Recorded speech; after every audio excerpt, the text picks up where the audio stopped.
that's so adorable. Hello there, you good people, and thank you for joining us. This is 5 Minutes with Robert and Amy Nasir.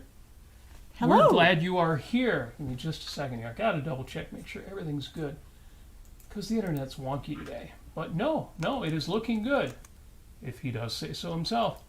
And I do. Friends, lovers, thank you for joining us. This is 5 Minutes with Robert and Amy Nasir, a very special edition of Hot Air with Robert and Amy Nasir on June 23rd, 2023. Yeah, well, we're going to get a lot of hot air actually next week. Yes, we are going to go down and get all of the hot air.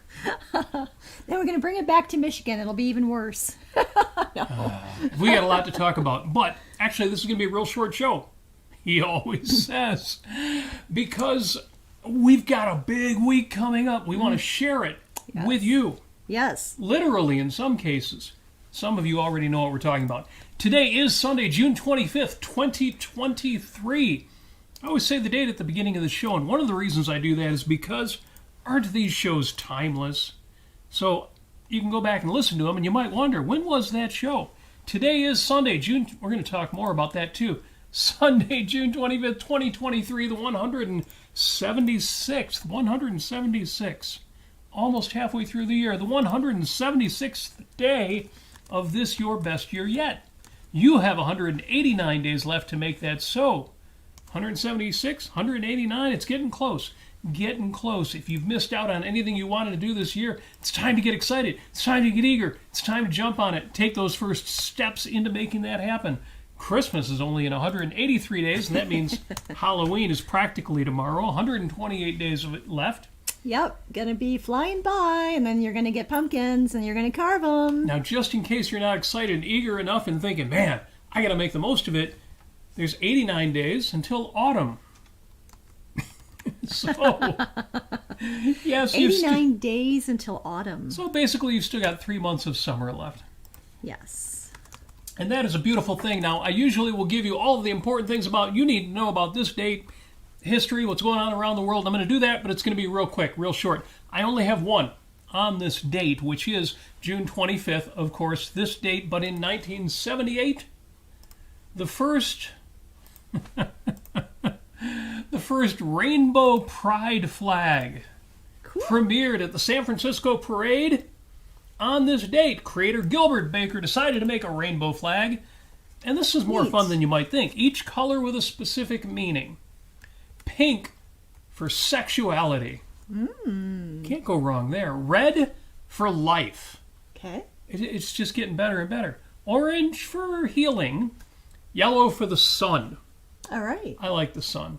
John Anderson sings, if we were flowers, we would worship the sun. So why not now? Green for nature. Well, okay, as long as you're not militant about that. Turquoise. For water? You would think.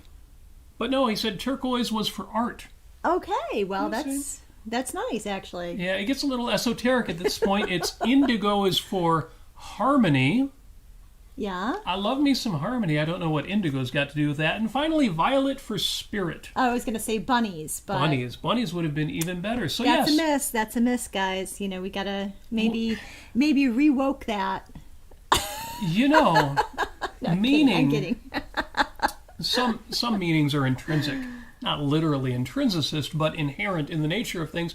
And some meanings are assigned. Some meanings are chosen. Yeah, next time you see one of those rainbow pride flags, I know what I'm going to do. I'm going to think sexuality and life and healing and the sun and nature and art and harmony and spirit and bunnies. There you go. It is all, I told you I was done with the history. It is also today, it's National Fatherless Children's Day. Oh, man. Now, it sounds like a downer. I know, but we have people in our circle of friends. And we are people in our circle of friends. Yes. Who had childhoods without father figures, without fathers being present. So those of you who have fathers in your life, you just had Father's Day. I hope you had a chance to express your thanks. Those of you who are fathers, I hope you received some of that thanks. And those of you who, like some of us, didn't have fathers in your life, this is your day. A day of reflection, a day of healing, a day of, well, let me put it this way, a day of pride. Mm-hmm. Not that you're proud to have not had a father. Am I laying the theme on heavy enough here? You're not proud that you didn't have a father. You're proud that you became a man or a woman anyway. Yes. That you survived not having a father. And I may not know you personally, but I know this much. You came out pretty damn good. So good on you. Couple happy birthdays real quick. Okay, we're going to get a little bit more into this, Oh though. my gosh, are we going to get more into this? Good. Everything that I have said so far is part of today's theme. By the time we're done, you're going to say, that was just like a brilliantly crafted novel or film. Everything tied together. Except for this one. Happy birthday to Ricky Gervais. Ricky Dane Gervais, born on this day in 1961, so he's 62 years old. He's only got a couple on me. Wow. I have to catch up on my Ricky Gervais. I know you've seen some of the series and the films that I haven't seen yet, so. Yeah, he's he likes to poke people and make them feel awkward, but I think on the whole he has a benevolent sort of perspective of it. I don't think he's malicious at all. I don't. I think he's like one of those, it's that kind of British ribbing of people. Yes. But usually it's good-natured. And those of you, and I know this is a large part of our circle, who regard yourself as part of the atheist community, or at least the agnostic community, Ricky Gervais is very clever in that regard. But Yes. this ties into the other two birthdays, and these are both in the Gone Too Soon club. It's the birthday of Anthony Bourdain, Yeah. one of the great guys. Born on this date, 1956, lived to be 61 because, unfortunately, he reached a point in his life where he did himself in. Yeah. How could you be that successful, beloved by so many people, respected in both the cooking world and the documentary community? Just great guy, great personality. You watch his videos and you just think, wow, that guy knows how to live. And he did, but he also had personal challenges. Issues with his personal life, and he shared the extensive history of drug and alcohol abuse. And so we move on to the other birthday of the day. Happy birthday to the late George Michael. Georgios Kyriacos, I shouldn't even try to pronounce his name. He's got this great Greek name that is very cool. Born on this date, 1963, so we share a birth year.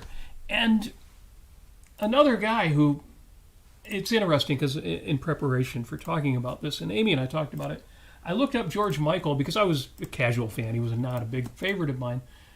But when you look at his body of work and the people that he worked with and the songwriting that he did and the way he managed his career, the level of success, and just the range of music that he produced, I mean, this guy was one of the greats.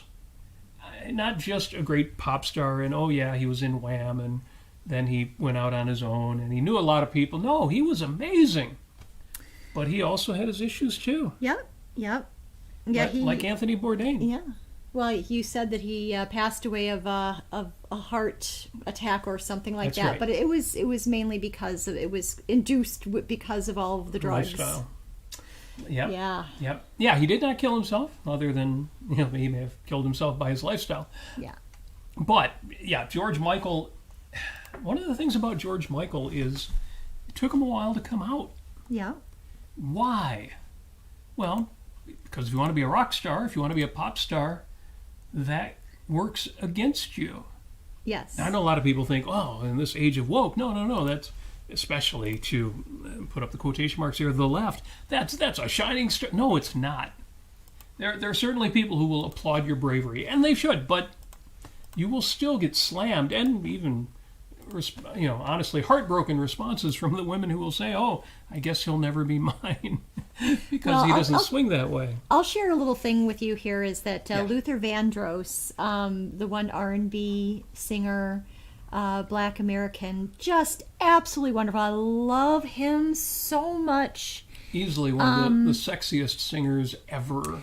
I mean, it wasn't just that. I think it was, for me anyway, I mean, I was a punk rocker as a, but I as a teenager growing up, but I loved Luther Vandross. Yeah. And he just had the best way of of using his voice in singing in the most unique style and in the most he expressed his emotions in a way that you could really feel. And anyway, he was, it took him a long time. I don't even think he even really officially came out. And he said in a later interview, and he basically, because he died of a stroke fairly young, unfortunately. But he later said he just didn't want to disappoint the ladies. So I understand that, but I think he should have given himself a little bit of freedom to open up. But, that's everyone's choice. And I don't understand. If he was that romantic, how could he not have been straight? I hope people catch the irony of an observation like that. Right. He just, I know he loved his life. He had a longtime partner. And, he kept it under wraps because he felt that, he wouldn't be accepted, unfortunately. It's very sad. Yeah, and again, it's just for practical reasons. If you're going to sing romantic songs and 94% to 97% of your fans are going to be heterosexual people who will read those as the love stories they can identify with. Now, there's a lot of straight people. Some of us are able to watch gay people in love and identify with the romance without, of course, feeling the same. A lot of people can't. Right. That was it was a real concern. So anyway, not getting too much into that because that's not what we're talking about today. We're talking about hot air. I don't have any other quirky holidays for you. I wish it was, chocolate cake day or something. I would have something besides the cup of coffee. But those of you who are watching on video, and some of you who aren't watching on video, you might want to watch this later on YouTube because there's one or two visual aids. One of them is my coffee cup for the day here. Yes, very nice. We have the $ coffee mug. Why do we have the $ coffee mug? Oh yeah, I think you do the Vanna White there. Actually, I think more Price is Right. Yeah, Price is Right. Yeah, I forget who the co-host, the gal was on that. Anyway, there were many. Yes, $ coffee mug. Ocon's coming. Yes. Yes, it all relates. We will be in Miami, Florida. We'll be on a boat. Never thought I'd be on a boat. We're going to go on a boat. Well, that's peripheral to the fact that we'll be in a hotel and we'll be meeting you. Wouldn't it be great to have a big enough boat, like have an Objectivist cruise or something like that? That would be really fun. They could do that. They did a Greek cruise years ago, but it was an Objectivist cruise to Greece. Everybody share everything about what you know about objectivism so that we can make more objectivists so that we can have a cruise. On a big ship. If you literally want to make more objectivists, then we're going to get back into romance and sexuality. If we're going to make more people. So, we will be in Ocon this week. We will be in Miami, Florida. And it's going to be hot. And it's going to be hot in more ways than one, because we're going to a flamenco performance. You're going to a flamenco lesson as well, aren't you? I'm going to take a private lesson and maybe even a group lesson with some really talented flamenco ladies down in Miami, and they're going to critique my technique. I cannot wait. Well, even if you don't learn anything, that's going to be so much fun. I know I'm going to learn a lot. I'm going to learn tons, and I'm going to be so thrilled, and I'm just going to be like, yes, criticize me. I'll just have this big smile ear to ear. I certainly hope so. I just noticed in the chat there from the early comments in the Halloween countdown that Jim Ashley is saying, Halloween, yes, can't wait to see Mr. Bones. Mr. Bones, yeah, well, he'll make an appearance earlier this year than last year because he was kind of goes along with some of our subjects today. He was in the closet for a while. But not in that way. But not in that way, no. Just to keep the dust off. No, yeah, he actually came out early, but he didn't come out to where people could see him. Anyway, yes, that is absolutely coming. Ocon is coming. We will be in Florida. If you're going to be at Ocon, folks, if you don't know what Ocon is, it's the Objectivist Conference, annual conference thrown by the Ayn Rand Institute. There are other conferences with people involved in objectivism. This is not that. This is the big one. Ocon, 2023, Miami, Florida. Amy, you are already making arrangements to meet up with people who are going to be there. Amy is already working our social calendar. So I'm actually on it right now. I'm messaging my friend Steve that we're going to be meeting up with, and it's gonna. I mean, I've been poking around that area of Miami, and it's just really beautiful. And we're not that far from Miami Beach. There's other beaches around there too, and there's all sorts of things to do. It is gonna be beautiful. Mm-hmm. Yeah, and we're on the water, yes. Which means it'll be hot, but it won't be that hot. If we were more inland, it would be even worse. So that's going to be good. The two things you need to know about that is, one, if you're going to be in Miami, Florida, especially if you're going to be at the conference, but anywhere near there, and you see us and you recognize us, feel free to come up and say hi, introduce yourself if we don't already know you, or if you think we've forgotten who you are. Mm-hmm. We always joke about Yaron Brook. Oh, yeah, it's a pleasure to meet you for the 5th time. Because he meets so many people, names and faces. Sometimes that happens to me and too. I'm the same so, way. I'm yeah. terrible with names and faces. I mean, I'm a little bit better maybe, but well, the great thing is, if you're at the hotel and you're part of the conference, you probably have the name badge. Mm-hmm. It's pretty cool. Everybody wears name badges, and most of the people you know them, but you don't have to worry about that. The other thing is that if you want more than just to stop and say hi, by all means, get in touch with us ahead of time, because again, Amy, who is great at these things, is putting together a social calendar, and we would love to have lunch with, meet up with, have coffee with as many people as we can. But so many hours in a day, so please feel free to reach out in that regard. Real quick, under shameless self-promotion, the videos I produced this week, I did an episode with James Valiant, fantasy, sci-fi, and romanticism. Does fantasy belong in philosophy, especially in a rational philosophy? That was a good episode. I did an episode called Here is the News. Mm-hmm. You might remember I did one of those in January previously. This one was part 2 of that, and it was extension of that same rant. that same topic. I thought it was pretty good. If you want to see me deliver the news in black and white in more ways than one. Sweet. Yep. Very sweet, darling. Very sweet, darling. Now, how am I going to connect all of that? Let me show you. Let me show you on the screen. And as I mentioned, folks who are taking this in as a podcast, you might want to take a look. There you go. This weekend, on Friday night, we went to the Fillmore. Now, those of you who know Detroit, Michigan, you know what that is. You've got the Fox Theater, the big entertainment venue downtown, and next door to the Fox, you've got the Fillmore, which used to be called the State Theater. It's like the Fox Junior. It's probably as big, but it's a little more casual. It's a lot more casual. But it's a big, big place, and punk rock at the Fillmore. Mm-hmm. Imagine a big venue, not some little, because we go to little clubs too. We should be showing some of those videos, actually. We really should. I should have set that up. Those of you who are on Facebook, you know what to do. Facebook.com/Robert Nasir, Facebook.com/Amy Nasir.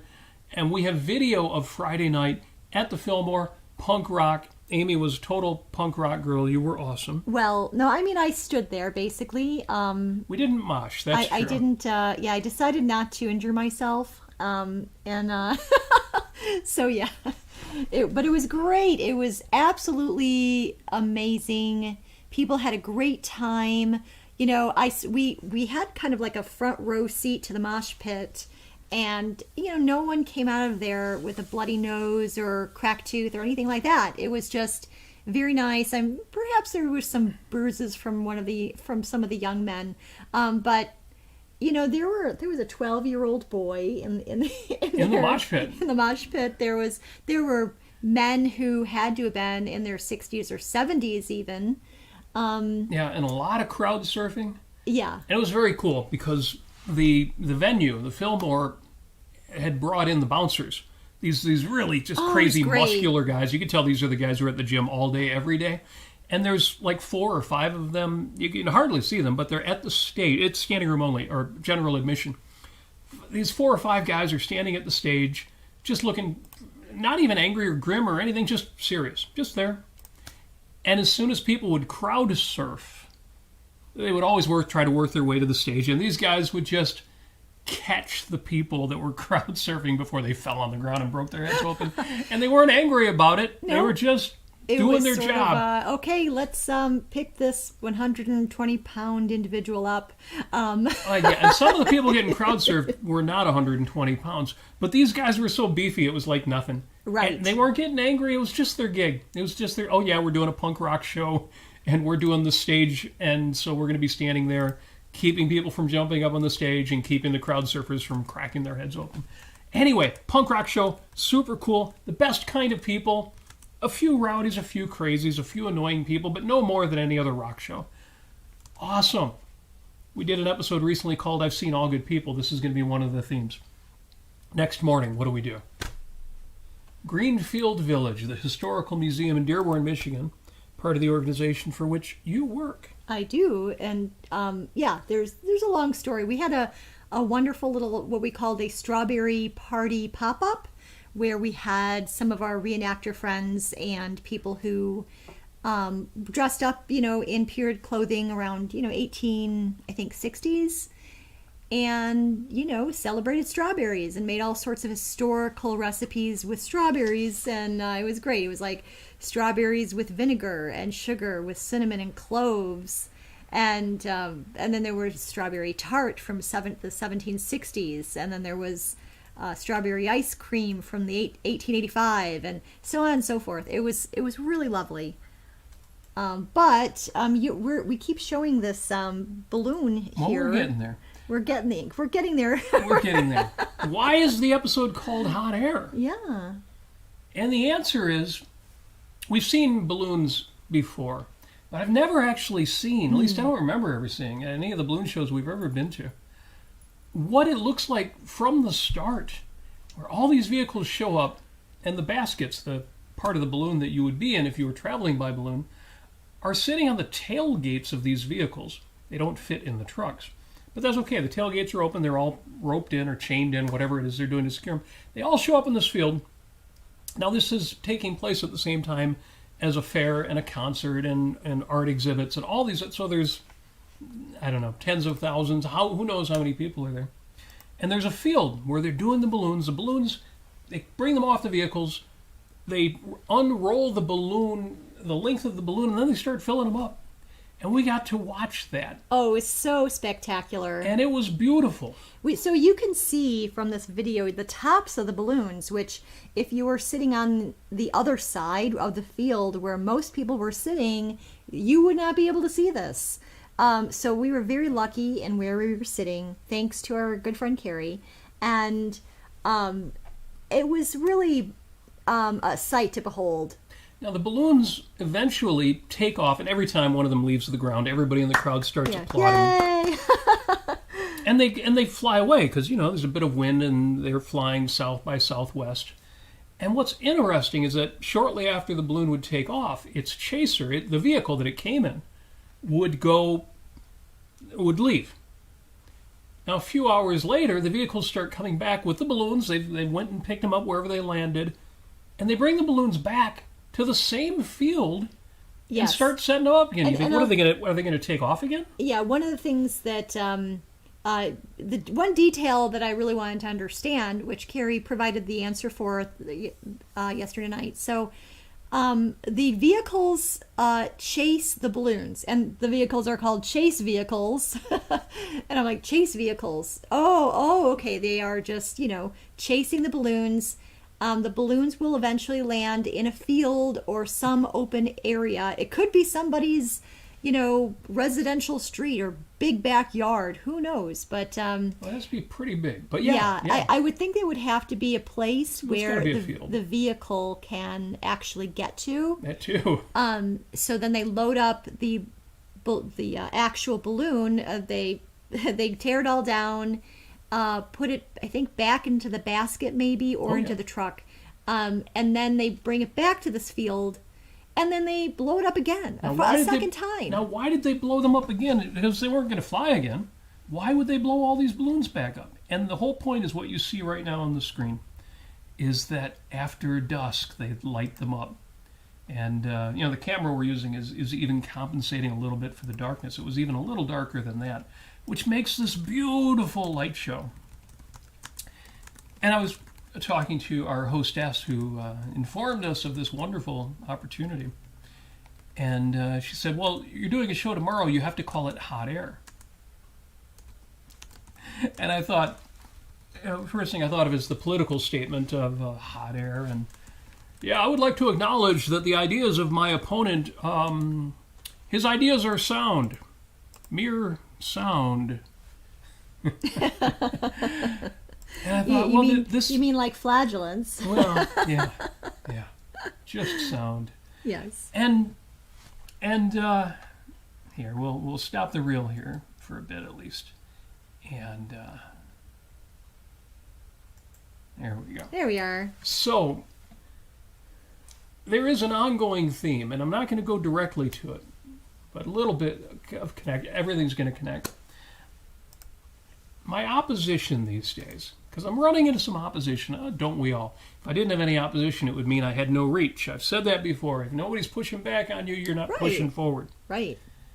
And lately, my opposition includes, and those of you in our circle of friends philosophically and politically will identify with this, I think. My opposition includes some of my allies. I've always said, you've got to treat your allies, your friends, your family, the people on your side of things better, not worse, than you treat your opposition. How many times are we worse to the people we love than to total strangers? You've got to be better to your allies than you are to your opposition. But lately, my opposition includes some of my allies.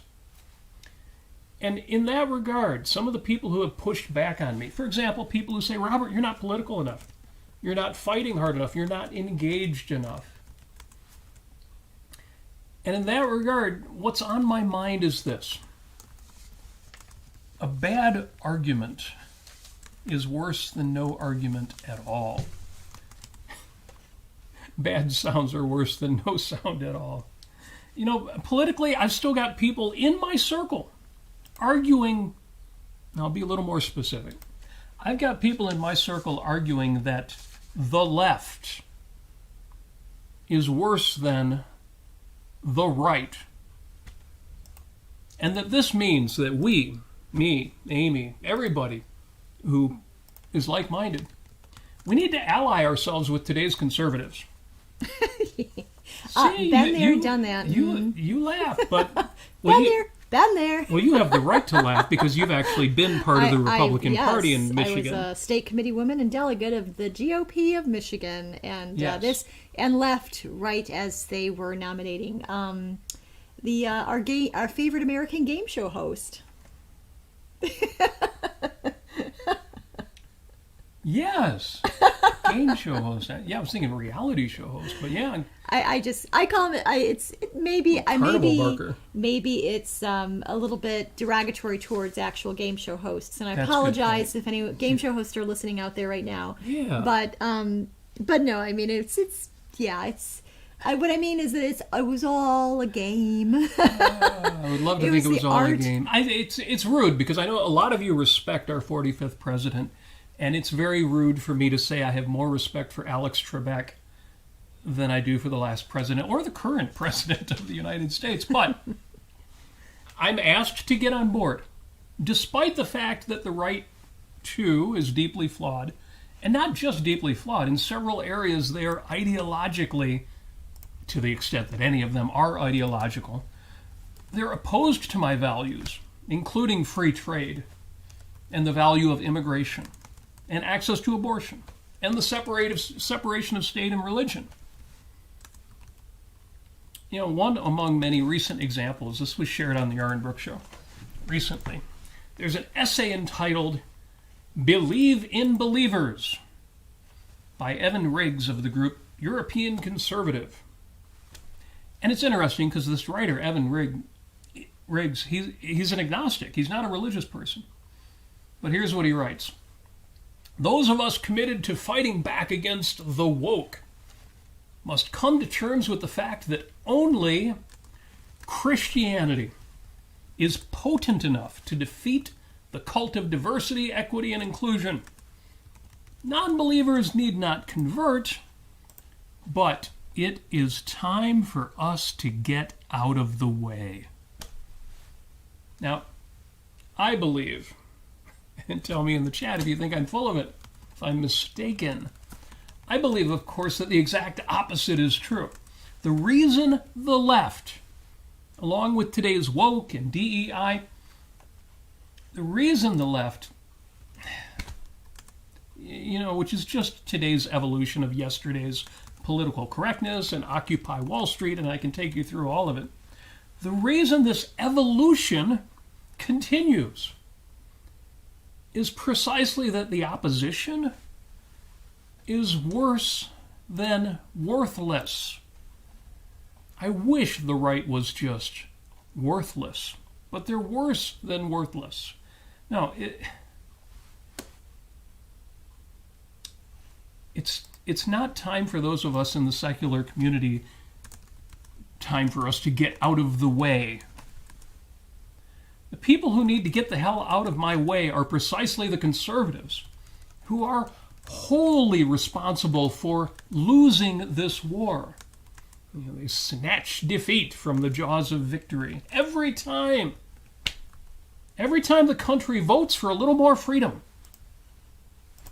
they insert their macabre, religious / mercantilist / isolationist, traditionalist agenda every time.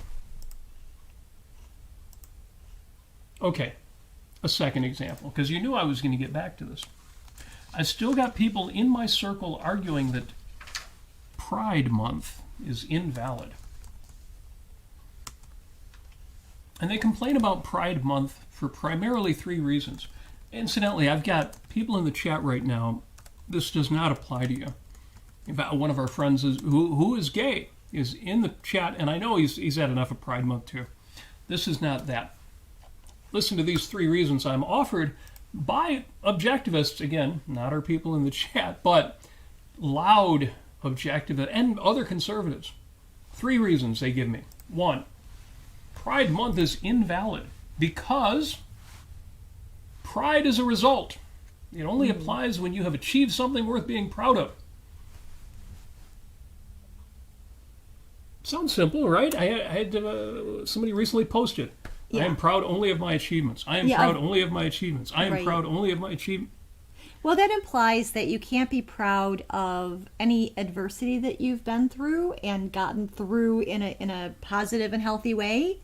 It implies that the only thing that you are allowed to be happy about in yourself and pride of having self-esteem of yourself from is something that you pursued and you gained, not necessarily an avoidance of disvalue, but something that, but that's not entirely true.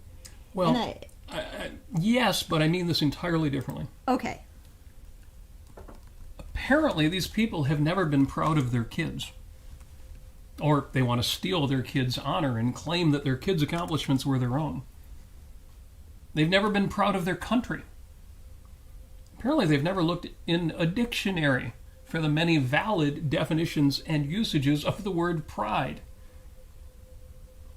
Yeah, I hope they're the whining outdoors isn't outside the studio. We've got we have thunderstorm warning, a severe thunderstorm warning, and tornado watch. Tornado watch. Ooh. Yes. This could be really cool. Those of you who are catching this on video, if you're just hearing the audio and it just starts crackling and goes away, you can make whatever assumptions you like. But if you see us start flying toward the ceiling, Wizard of Oz style, how cool would that be? That would be amazing. So, the number 2 reason I am told that Pride Month is invalid is, well, it seems to folks who are claiming it's invalid, it seems like, as you say, they've never faced adversity. Or they just refuse to acknowledge that other people do. You see this when they ask stupidly, see, I'm poisoning the well. You see this when they ask, why would anyone be proud of being gay? Or black? Or female? Or handicapped? Or in some other way facing a disadvantage? They apparently can't imagine someone being proud, not of being confronted by obstacles, but of facing those obstacles and surviving, succeeding, triumphing. They can't imagine how hard it is for a black child to attend a school with a substantial number of racists, where he really is a minority. Or a gay child, not only facing the misunderstanding and insensitivity and cruelty of his peers, but even his own parents. No one's proud of achieving homosexuality. But many people are rightly proud of maintaining their dignity and their integrity in a society that still makes coming out difficult. Okay, if you don't believe me, try this. Try going to Nashville with one of your dude bro friends, guys, and just for fun, walk down a few blocks, walk downtown, holding hands with your friend. You know, maybe steal a kiss.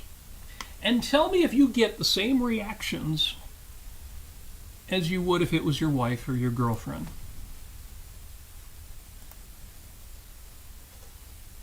Mm-hmm. Well, Well, nobody, at least anybody in their right mind, nobody's proud to be straight, to be heterosexual. I have achieved heterosexuality. I am cisnormative. Present company included. What we are proud of is the way we live in accordance with our nature, with our values. You know, we can be proud of how we pursue romance, of how we relate to the opposite sex, in some of our cases, of how we delight in the many ways that sex and romance touch on so many aspects of life, of art and literature and music and on and on. We are proud of our relationship to sexuality. And if you think about it, all of this applies whether you're gay or straight or some combination. Nobody is proud to be straight. They're proud of what they do as a sexual being in the many, many aspects of life, art and film and literature and music and friendship and love, which are important, even if only tangentially related to sex and romance. And no one is proud to be gay. They are proud of what they do as a sexual being in the many, many aspects of life touched by sex and romance. now let me just say, I understand from people who might consider it to be really rude for people to say, "Hey, Amy, I see that you're a woman there. I see this, and aren't you proud of being a woman? Aren't you a feminist? Aren't you, burning your bras and I don't know, whatever else? Aren't you trying to become a fireman somehow?" And yeah, I get that. I get that when, or maybe a feminist will come up to me and demand that I think the way that she does because. Now, I get that. I get that that's annoying and everything. But in a lot of ways, if I'm objective with myself, it's no fun being at the punk rock concert at the Fillmore with the Descendants and Circle Jerks and Adolescents, and there's a bunch of big, really heavy set and loud drunk guys next to me who are being really rude and getting way too close, and to where I have to tell them to cut it out. And to be clear, there wasn't a lot of that, but there was some of it. And yeah, it's different if you're a woman. Yeah, and then there was another man who, so me and this other lady were at this kind of like this edge of the staircase where there's a bar there, and all of a sudden this man comes in and literally elbows me in the neck. He's holding a drink and he's hovering literally like on us, and I immediately threw him off, got my camera out and started recording him. And he sees this, and then of course he backs off. But it's a punk rock concert. People are drunk. That's not the worst I've ever seen. And he ended up going away. But it is one of these things where I have to be objective and say, yeah, I do put up with more crap because I'm this gender and, and I look this way and however, and people make assumptions and such. But I don't consider myself a victim or fundamentally a victim or, looking for pity. So when people do say, Amy, happy Women's Month, celebrating women and feminism, and they say it in a way that they're expecting me to show my victimhood in solidarity. It's insulting. So I get it. I do get that. I do get it. And I do get even people who are not particularly bright who will say, I don't like any of this, you shouldn't be prideful of being gay or being a woman or being black or whatever it is. Well, again, they're not proud of being the thing. Because I then should be proud of being white or some other nonsense like that. It's not about that, and they're completely missing the context and missing the point. There is a valid viewpoint here. Yeah.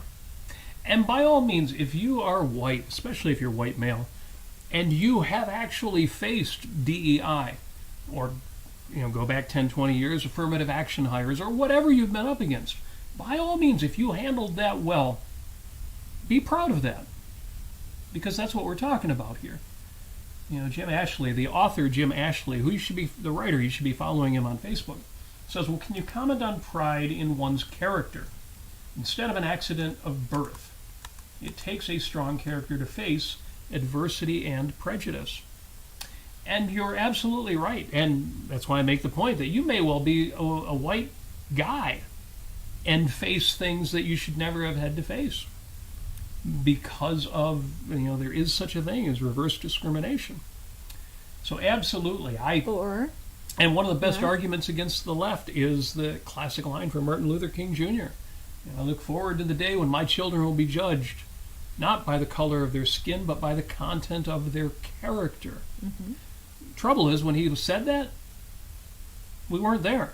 And they were judged by the color of their skin and not by the content of their character. Yeah. And but speaking of white male cis people, whatever. Why are you picking on me? By the way, I hate the word cis. It sounds derogatory. I'll just say that. But speaking of fatherless children, you have people out there, yourself, myself included. You'd say, oh goodness, that must have been so sad and so difficult and so hard and everything, and don't you feel like a victim? And it's difficult. It's an adversity that folks, in our situation had to overcome, and we had to find role models, outside of the family unit, and deal with a lot of things. But it's something that I'm certainly proud of, having gotten out of the place that I grew up in and grew up out of a kind of place that was stacked against me. Yes. Yeah. You got through something, you have the right to be proud of it. If you came up disadvantaged, and in substantial ways you did, you have a right to be proud of that. This is not a dig at people who had happy, functional childhoods. Right. It doesn't take anything away from a college graduate, for example, to say, this other guy was born poor, worked 2 jobs through high school to get himself into a college, had to work really hard to earn those scholarships. It doesn't take anything away from the guy who maybe had it a little easier but still had to do all the stuff to graduate, to say this other guy who faced all this opposition, that's really cool. And that's the mistake that I see people make. Jim Ashley said a little bit earlier, he said, not engaged enough for who is what I'd like to ask them. These people who tell me, well, I should be more engaged, I should be fighting harder, I should be doing more, and I should absolutely, become part of whoever is the most powerful opposition to the left, which presumably would be the current right and the current front-runner candidate. So I get 2 of the things that people throw at me to make that point. The third one, real quick, again, They tell me that Pride Month and movements like this are tools of the left to fight capitalism. I guess that's fine, except the left is too vague. In their mind, it's become a boogeyman or a leviathan. It's one thing to these people, as though George Soros really is the man behind the curtains, pulling all the strings. And everybody who doesn't identify with the right, well, they're all the same. Everybody on the left, everybody who regards themselves as a liberal, everybody who regards themselves just as not a conservative, they're all exactly the same in their intentions, in their ends, in their means, which is ridiculous. It's not reality and it's not rational. I cracked the dictionary to look up pride. A feeling of deep pleasure or satisfaction derived from one's own achievements, the achievements of those with whom one is closely associated. Well, that's an interesting connection. But again, we've all been proud of our children. We've all been proud of people that we admire. You experience pride when you watch documentaries and even in fiction, certain characters. It relates to the pride within yourself. Because that is a real thing, it takes nothing away from the definition of pride that Ayn Rand gave, which I will quote in a moment. Reasonable self-esteem. I like that, even though it's a little too vague to be useful. I like the idea of reasonable self-esteem. Aristotle identified pride, or megalosouchia, which is variously translated as proper pride, the greatness of soul, and we talked about this before, magnanimity. I like that. I like being magnanimous. The whole point of pride is that you have that richness of soul that enables you to be magnanimous. Aristotle got that. Why does Aristotle and any reasonable person include magnanimity in the definition of pride, the great-souled individual? Because your reach extends beyond your specific tasks and achievements. The achievements of other people within your circle, your chosen people, what I would call your pride versus your tribe, they are connected, not just in the ways you support them, but your connections materially and spiritually, but also by the connection of values, of being kindred spirits. That's why you can experience pride merely by being able to appreciate and empathize with people. So real quick, I'll read, which you can find in the lexicon. Ayn Rand, quote, "Pride is the recognition of the fact that you are your own highest value. And like all of man's values, it has to be earned. That of any achievement open to you, the one that makes all the others possible is the creation of your own character. That your character, your actions, your desires, your emotions are the products of the premises held by your mind. That as man must produce the physical values he needs to sustain his life, so he must acquire the values of character that make his life worth sustaining. That as man is a being of self-made wealth, so he is a being of self-made soul. That to live requires a sense of self-value. But man who has no automatic values has no automatic sense of self-esteem and must earn it by shaping his soul in the image of his moral ideal, in the image of man, the rational being he is born able to create but must create by choice." And I think that's where, going back to Jim's question about, can you comment on pride in one's character? Yep. Instead of it being as an accident of birth or however. The fact of the matter is that I think when it really comes down to it, we are proud, or I'm proud, however easy I've had it in life, however hard I've had it in life, I am proud of what I've made of it, what choices I've made.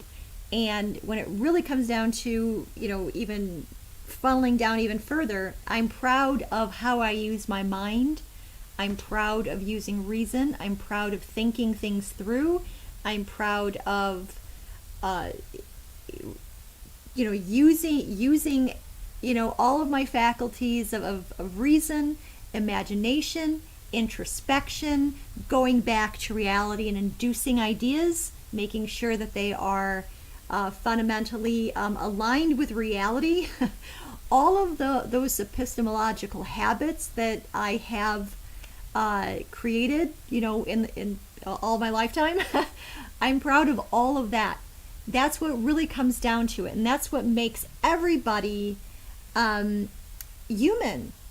That's what makes everybody, potentially at least, rational and certainly volitional. We make our lives from our own choices through our own reasoning, and that is something to be fundamentally proud of.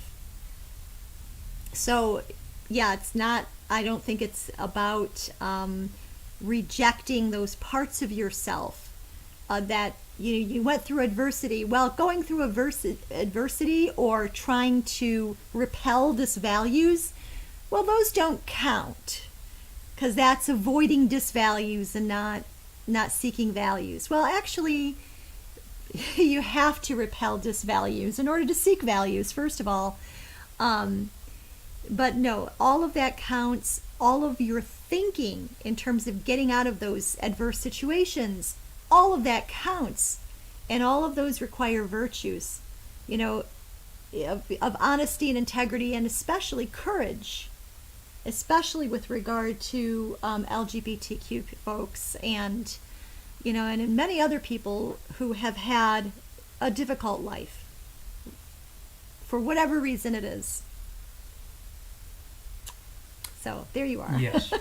Now I can hear some of you, maybe not any of you, but some people who will hear this later, I can hear some of you objecting, well, wouldn't we be better off if the meaning of pride was restricted to that primary definition? Couldn't we come up with other words to talk about being proud of your children or proud of your country? Couldn't we come up with some other way to say that? Wouldn't we be better off? And the answer is no. Hell no. Because the other definitions of pride, the other ways in which we use that word, are related to the primary one. Mm-hmm. And they provide a connection to that primary virtue, a richness without which a more limited definition would lose some substantial and reality-based meaning. I'm sorry English is complicated, but that's what makes it so useful, so rich, so meaningful. And we can use these words to describe these complex relationships. The only thing that does is kind of ruin the idea of, well, you can't be proud of being gay because you didn't accomplish something. That's not all that pride means. And I think you know that. I think we've made that point. We do this with a lot of different words. And it's a damn good thing that we do. Consider, real quick here, because I don't want to run too long, the word love.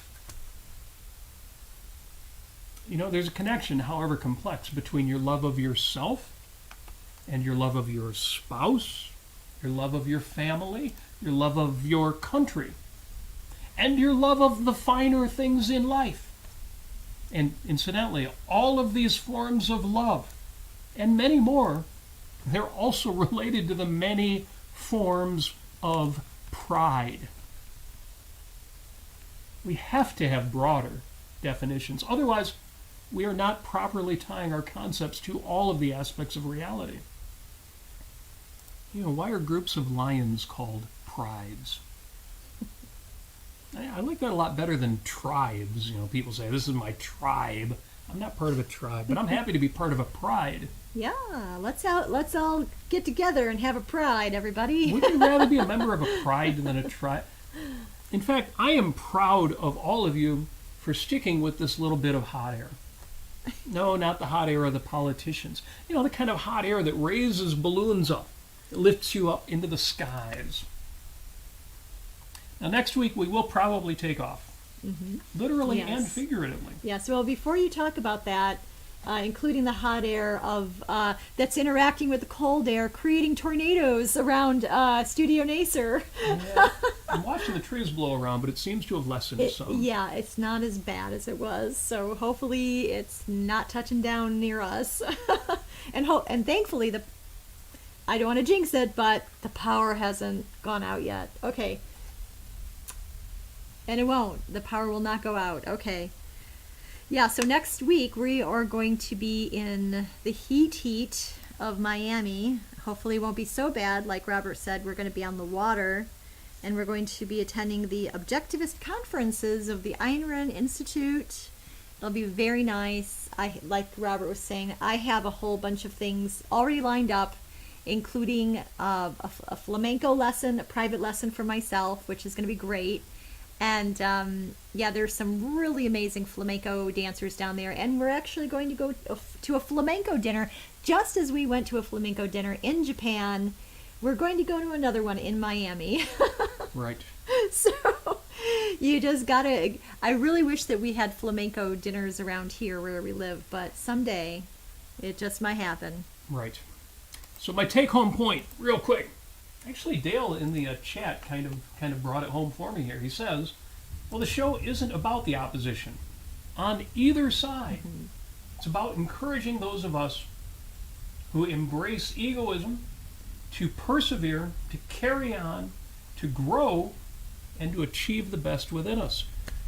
Hear, hear. Where I want to leave you, and the link is in the show notes, although those of you with a copy of Philosophy Who Needs It have already got this on your shelf.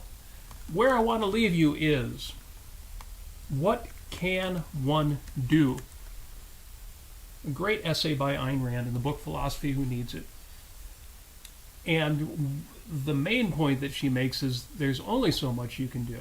There's a problem with the question itself. It implies, well, what can one person do to change the world, save all of our lives, make capitalism win? What can one person do? She does explain what one can do. Politically, what you can do is speak out when your views are being attacked or when you have the opportunity. But the main thing that you can do is live a rational life yourself. Yaron Brook does a great job with this. He also gave a talk called What Can One Do at OCON 2016. It's on YouTube. Link is in the show notes.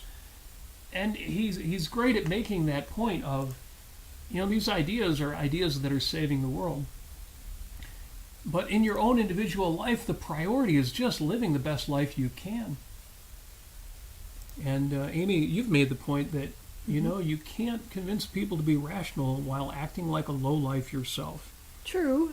and that was exaggerated partially for effect, but it's exactly the point. I know people who are angry, who are miserable, and they get real ugly with the opposition. And I think, man, if I was whoever they're fighting that day, whether it's the left or somebody else, if I looked at that and thought, oh, is that the way? Is that the goal? I want to be like that guy. I want to be more like that. Right. No. Yeah. No. What can one do? Again, first and foremost is live an exemplary life yourself, not to save the world, although you'll do that as a byproduct, but for your own sake. So that's what we're going to do. We're going to go down to Miami. We're going to hang out with some of you good people. Yes. We are going to hang out with the best people in the world, except the ones who couldn't make it to Miami this year. You're the best, too. As I say, next week we may take it off, or we may do a show at a different time on Sunday. We will let you know as we get closer to next weekend. And we will confirm that as we go. If you end up having to get by without us for a week, if it's not too immodest, or if it's too proud of me to say, but I heartily recommend the playlists that are listed on my YouTube page, youtube.com/Robert Nasir. I've got to say, I think they hold up. I think they hold up pretty darn well. I think they do too, and you definitely should be checking them out. And they are in themes. They are listed as themes. Yes. There's the optimism playlist, for example. And I think every reason that we gave to be optimistic